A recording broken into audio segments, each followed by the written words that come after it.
There are days when getting out of bed feels like a battle, not because you're lazy, not because you're weak, but because life has been throwing punches and you're still standing. You smile, but it doesn't reach your eyes. You keep moving, but you feel like you're walking through wet cement.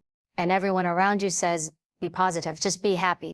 As if it's that simple, as if happiness is a switch you can flip. But what if I told you something no one else will? What if I told you that happiness isn't something you wait for? It's something you push yourself toward, especially when you feel like you've got nothing left to give. Because here's the truth most people run from. Life doesn't stop being hard just because you deserve a break. It won't soften its blows just because you're tired. Unhappiness doesn't come after you've healed. It comes through the healing. It comes in the middle of the storm, not when the sky's clear. You want to feel alive again. Then you've got to fight for it. You've got to build happiness like a fortress around your mind. You've got to choose it when every part of you is screaming not to. You've got to push yourself, not because it's easy, but because it's the only way out. This isn't toxic positivity. This is survival. This is about reclaiming your joy when the world tries to take it. And once you learn how to do that, once you make joy your rebellion, you become unbreakable. Let's talk about what that kind of strength really looks like. Happiness isn't something you stumble upon when life is finally perfect. It's not a reward you get for surviving your hardest days. It's not a destination you reach when the chaos settles, when the bills are paid, when the relationship is fixed, or when the pain disappears. No, happiness is a decision, a deliberate, often uncomfortable choice you make in spite of what you're going through. You wake up some days and nothing in your world looks right. You're carrying stress, grief, disappointment. Maybe you feel abandoned, betrayed, or like you're behind in life, and you have every reason to stay down. You have every reason to be angry, to feel broken, but that's the exact moment, right there when your power is born. That's the moment you either let the world dictate how you feel, or you say, not today. You don't wait for something external to shift. You decide to lead from the inside out. There's a lie people love to repeat. I'll be happy when I get the job, when I lose the weight, when they apologize, when life gets easier. But here's the harsh truth. Sometimes the apology never comes. Sometimes the pain sticks around. Sometimes the weight of life doesn't lighten. And if your happiness is always tied to an outcome, you'll always be a prisoner of circumstance. But when you take responsibility for how you feel, not blaming others, not blaming situations, everything changes. You start to realize happiness is a practice. It's not always loud and it's rarely flashy. Sometimes it's just getting up when you don't want to. Sometimes it's choosing to breathe through a panic attack instead of spiraling. Sometimes it's showing up for yourself in small, silent ways that nobody else sees. And let's be clear, choosing happiness does not mean ignoring your pain. It doesn't mean pretending everything's fine. It doesn't mean smiling through trauma or minimizing the war in your mind. That's denial, and denial isn't strength. Real strength is this: looking at the pain dead in the eye and saying, you don't control me. You acknowledge the hurt, but you don't become the hurt. You let it be part of your story, not the author of it. Happiness as a decision is not about pretending you're okay. It's about fighting to be okay. It's about choosing to see the sliver of light when everything feels dark. It's walking through hell and still finding something, anything to hold on to. A song, a memory, a dream, a belief that you were not born to break. There are people in this world who've been through unspeakable things, loss, trauma, abuse, and yet they radiate peace. They glow. Not because life handed them ease, but because they refused to let life steal their inner freedom. They chose to be the light in their own story. And you can too, but it starts with taking your power back from the pain. It means asking yourself every single day, who am I going to be today? Am I going to be someone shaped by fear or someone fueled by purpose? Am I going to be someone who reacts to the world or someone who decides how I show up, no matter what's happening around me? Because here's what they don't teach you. Happiness isn't for the lucky. It's for the disciplined. It's for the ones who keep showing up, who breathe through the breakdown, who find something to laugh about in the middle of the mess, who choose to dance even while they're limping. You've got to stop outsourcing your joy to people. and things. You've got to stop waiting for life to feel good before you give yourself permission to feel good. You're allowed to feel peace while grieving. You're allowed to feel hopeful while uncertain. You're allowed to feel joy without justification. And here's the wild part. The more you practice this kind of inner leadership, the more powerful you become. You start to notice that other people don't rattle you the way they used to. Circumstances don't define you anymore. You stop being a slave to emotions that rise and fall. Instead, you lead yourself through them. So when life is hard, and it will be, you don't ask for easy. You don't wait for better. You create better. You do it through small choices, again and again. Choices like drinking water when your body feels heavy, turning off the news when it feeds your fear, saying no to people who drain you, saying yes to a 5-minute walk, just to clear your head. These aren't huge, dramatic changes, but over time they build an emotional foundation that becomes unshakable. They rewire your mind to look for progress instead of pain, for what's left instead of what's lost. That's how you push yourself to be happy, not by pretending life isn't hard, but by refusing to be ruled by it. You don't need permission to choose joy. You don't need a perfect life to feel alive. What you need is the courage to wake up each day and decide that no matter what's going on, you're going to protect your peace like it's your life, because it is. Resilience isn't just about how much you can endure. It's about how well you control your response to what you endure. Everyone gets hit. Everyone feels pain, but not everyone knows how to carry it without crumbling. That difference, it lies in emotional discipline, in how you manage your internal world when everything around you is falling apart. Emotional discipline is not suppressing your emotions. It's mastering them. It's recognizing that your feelings are real, but they aren't always right. They're not always aligned with the truth. They're not always helpful. And if you let them run your life unchecked, you'll sabotage your peace, your goals, and your relationships. You'll self-destruct in silence and wonder why nothing's working. When life throws a storm at you, the betrayal, the loss, the chaos, the first thing that wants to take over is emotion. You feel angry, hurt, rejected, powerless. And the mistake people make is reacting from that raw space. They say things they can't take back. They quit too early. They spiral into habits that destroy them. But emotional discipline interrupts that. It creates a pause. It says, feel what you feel, but don't act on it until your mind catches up with your heart. Discipline means sitting in the discomfort without reaching for distraction. It means not calling that person just because you feel lonely, not sending that text out of spite, not giving up on your goals just because today feels heavy. Emotional discipline is restraint, and restraint is strength, because anyone can react. It takes real power to respond with intention. Most people have trained their minds to escape emotion, not manage it. The second sadness hits, they numb with social media, food, people, noise, anything to avoid feeling. But resilience is built when you stay, when you breathe through it, when you let the emotion rise and pass without letting it take the wheel. It's in those moments of chaos that your future is decided, not in the calm, but in the storm. When you want to lash out, but you choose silence. When you want to quit, but you push forward. When your ego wants revenge, but you choose to heal instead. That's where real resilience is born. That's emotional maturity. That's power. Because here's what most don't realize, your emotional habits become your identity. If you always respond with panic, you become anxious. If you always respond with anger, you become bitter. But if you train yourself to respond with calm, with logic, with strength, even when your world is shaking, you become a leader.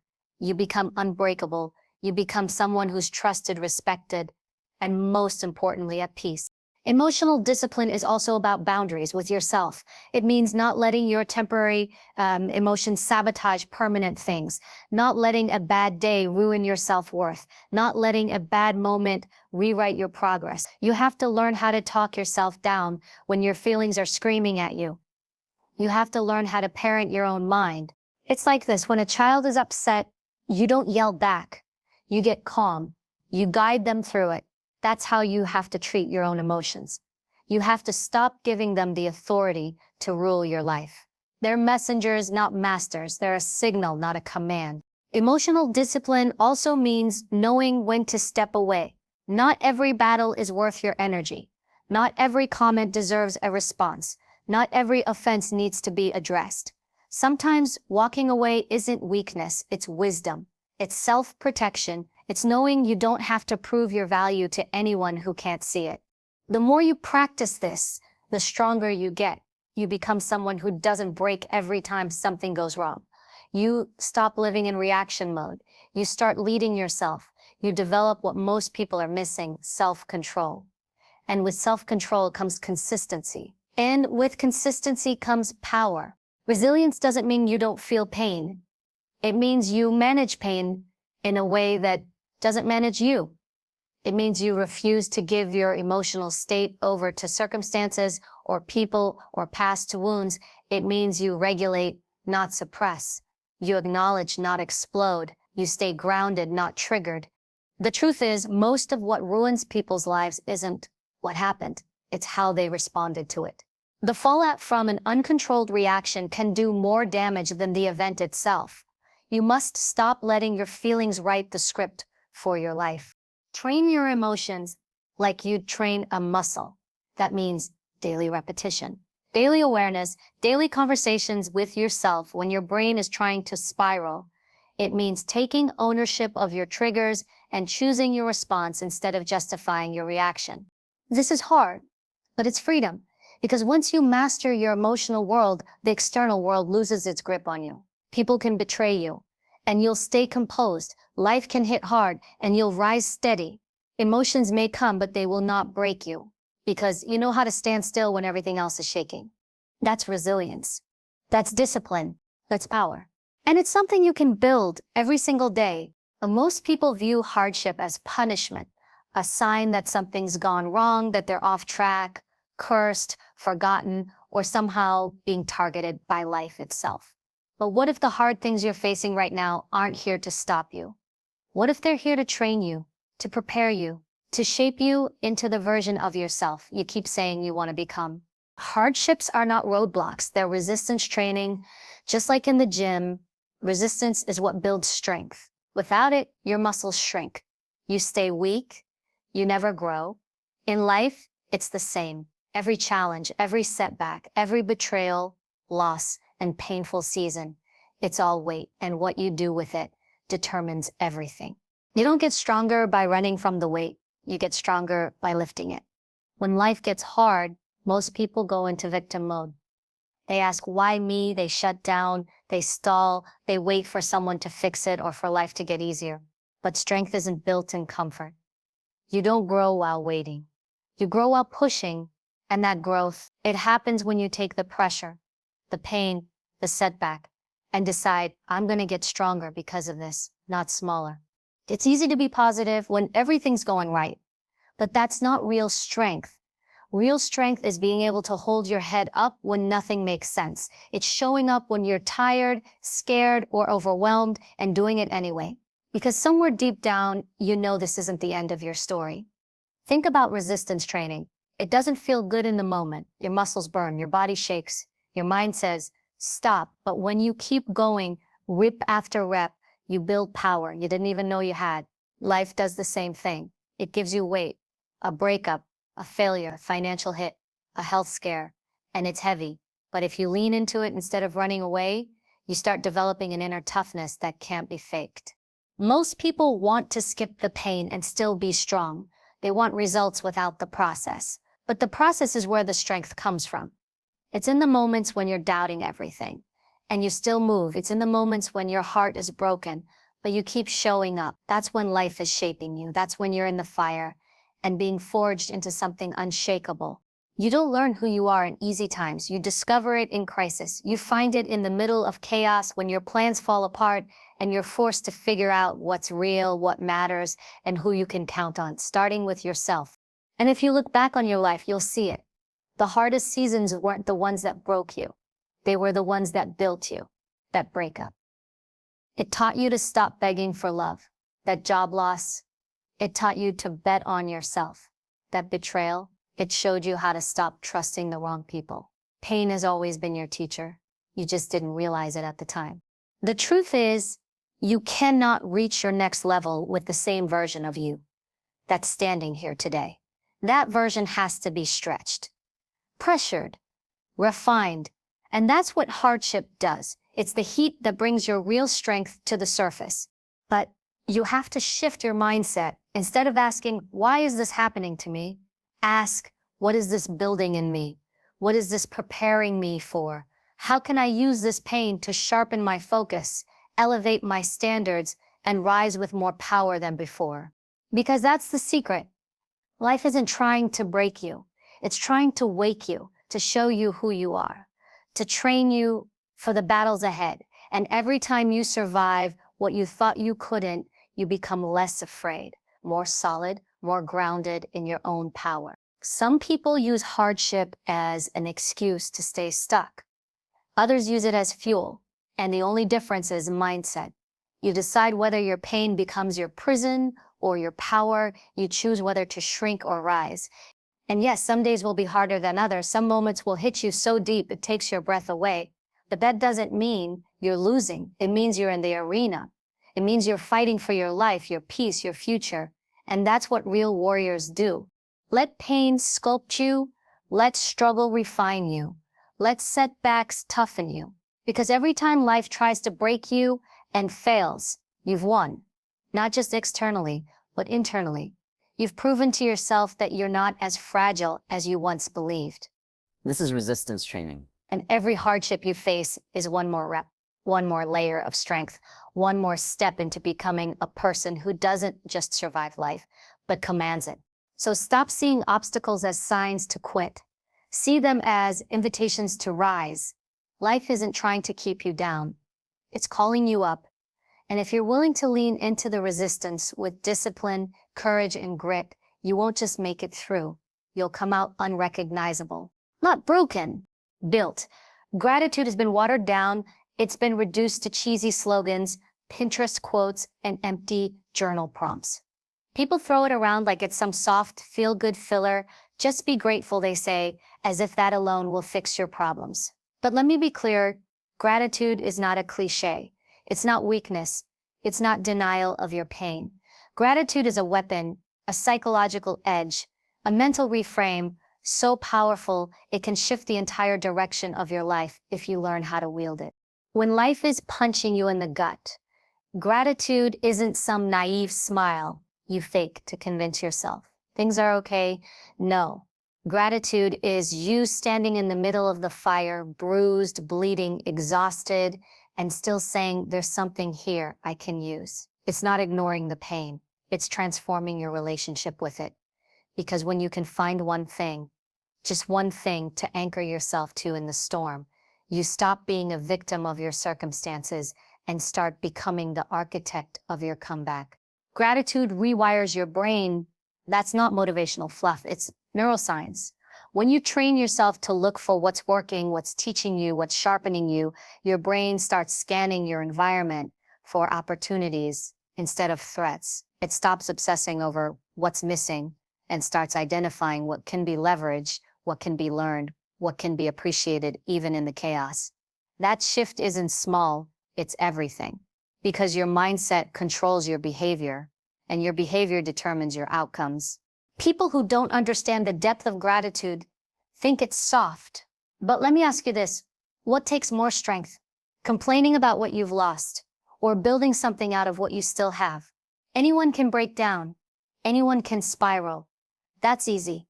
That takes nothing. But choosing to say, I'm still here, I still have breath, I still have options, that takes grit, that takes awareness, that takes ownership.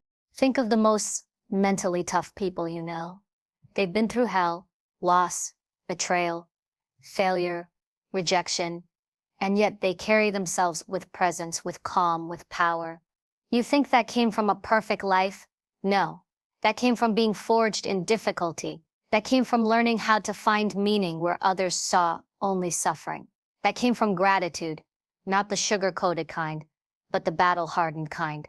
Gratitude is what keeps you grounded when the world is falling apart.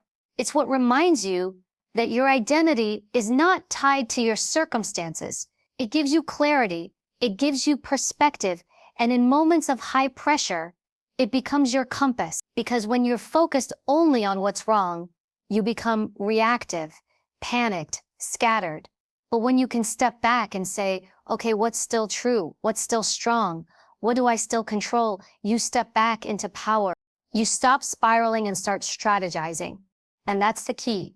Control. Gratitude doesn't erase your problems. It repositions your mind to take control in the face of them. That's why it's a weapon.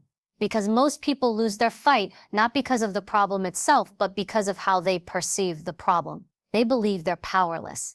They believe it's hopeless. And that belief infects every action they take from that point forward. Gratitude cuts through that lie. It says, there's still something I can do. There's still something I can build. There's still something I can learn. Start using it like a tool, not a performance, not a journal checkmark. Wake up and say, what am I taking for granted that someone else is praying for? Say, what pain has shaped me in a way comfort never could? Think of the battles you've already survived, the things that once threatened to destroy you but didn't. That's not luck, that's evidence, that's proof of how far you've come. And if you can see it, if you can feel it, you can start using it. Here's the shift. Gratitude isn't about ignoring your pain. It's about refusing to be owned by it. It's not pretending you're fine. It's remembering that you have the strength to keep going despite not being fine. And that mindset makes you dangerous. That mindset makes you unshakable. Because the world is full of people who are bitter, cynical, defeated, and you can't blame them. Life is hard. But when you show up with gratitude in your heart and steel in your spine, you start walking differently. You become harder to manipulate, harder to offend, harder to break. You see things others don't. You spot opportunity in adversity. You move through life with more focus, more resilience, more clarity. So, no, gratitude is not a cliche. It's not a cute word for wall art. It's your armor. It's your reset button. It's how you stay connected to your power when everything around you is screaming for your breakdown. Don't just write it down. Don't just say it when things are good. Practice it when you're in the pit. Practice it when you're in your lowest. That's where it matters most. That's where it sharpens you. That's where it elevates you. Gratitude is not about settling. It's about rising with awareness, with appreciation, and with unstoppable focus. And once you master that, once you learn how to be thankful in the dark, you become someone the darkness can no longer touch. There will be days when no one claps for you. No one checks in. No one says, you're doing great. There will be seasons where you feel invisible, underappreciated, and alone in the trenches. And it's in those moments, the quiet, raw, soul-testing moments, that one decision will define everything about your future. Will you still show up for yourself? You see, it's easy to stay disciplined when someone's watching. It's easy to keep going when the rewards are rolling in, when the feedback is constant, when the support system is strong. But the real test, the one that separates people who talk about growth from the ones who live it. It's how you move when the room is silent, when there are no eyes on you, when you're the only one who believes in the mission. This is not about motivation. This is about self-respect, about keeping promises to yourself, because your word matters, even if no one hears it but you. When you start showing up for yourself with the same loyalty, consistency, and discipline that you give to someone you love, you change. You stop outsourcing your worth to other people's validation. You stop living for approval. You start anchoring yourself in something deeper, your identity. Every time you choose to show up, even when you're tired, discouraged, or unsure, it's not just a moment of effort. It's a declaration. It's you saying, I matter enough to not give up on. And the world may not applaud it. They may not even notice. But your future self, they will thank you for every single silent, gritty, unseen act of self-loyalty you chose to make.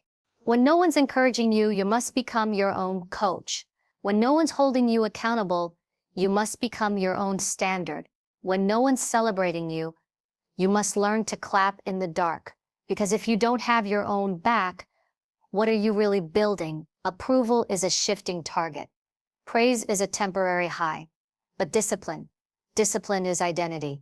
And identity is permanent if you fight for it. People underestimate what it takes to keep showing up. Because it's not just about the action, it's about the mental resistance you push through to take it. The voice that says, what's the point?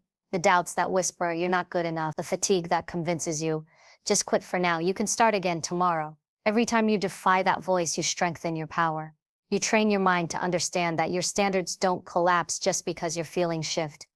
You don't have to feel like it. You just have to do it. When you work out, even when your body's tired, you're telling yourself, my energy isn't the boss, I am. When you keep writing, creating, showing up for your craft, when no one is consuming it, you're proving I don't create for claps. I create because this is who I am. When you set the alarm, get up early, study, build, grind, grow alone, you become dangerous because now you're not relying on external fuel. You've built an engine inside you. You've tapped into something unshakable. People won't always understand why you're working so hard for something they can't see yet. That's okay. They're not supposed to. You are the keeper of your vision, not them. You are the one who has to carry it through the dark until the world finally catches up. And even if it doesn't, you still win. Because you'll know you became someone powerful in the process. You'll know that your ability to show up wasn't dependent on applause, but on integrity. There's something sacred about doing the work in silence. There's power in knowing that you're building a life behind the scenes that no one can take from you. No approval, no followers, no likes or metrics. Just you and your relentless commitment to becoming better. That's what makes you resilient. That's what makes you magnetic. That's what makes you untouchable when life tries to knock you off course. Because you've trained your spirit to show up for the mission even when the mood is missing. And let's be clear, you're not doing this to prove something to anyone else. You're doing it because you refuse to abandon yourself. You've decided that you are worthy of the effort. You've decided that your potential is too valuable to waste on inconsistency. You've decided that you would rather suffer from discipline than regret. So keep going. Keep showing up for your growth. Keep standing up for your peace. Keep investing in your healing, your strength, your vision, even when no one is clapping. Because eventually people will see the difference. They'll see how you carry yourself. They'll feel your presence when you walk into a room. They'll wonder what changed. And the truth will be simple. You stopped waiting for someone to choose you, and you chose yourself. That's how the best stories begin. Not when the world sees your value, but when you do. And from that moment forward, you never stop showing up. Here's the truth most people run from. Happiness isn't handed to you. It's forged. It's built through discipline, through courage, and through the raw, unfiltered fight to not give up on yourself. Life will get hard. People will disappoint you. Plans will fall apart. And yet, you still have a say in who you become through it all. This isn't about pretending everything's fine. It's about pushing yourself to find light, even when all you feel is darkness. It's about waking up every day and choosing not to be at war with your own life. You can't wait for perfect conditions to feel good. You must decide to feel strong in the storm. The world doesn't need more people who wait for motivation. It needs more people who wake up and create it. People who show up for themselves. Even when it's not easy. Especially when it's not easy. So if you hear nothing else, hear this. You owe it to yourself to fight for the life you deserve. Not just the one you've been handed. You owe it to yourself to choose happiness, not when it's convenient, but when it's hardest. That's when it matters most. You are not weak for struggling. You are strong for continuing. Keep pushing, keep rising, keep choosing joy like your future depends on it, because it does. No one is coming to make you happy. That's your job. And you're more than capable of doing it. Relentlessly, powerfully, every single day.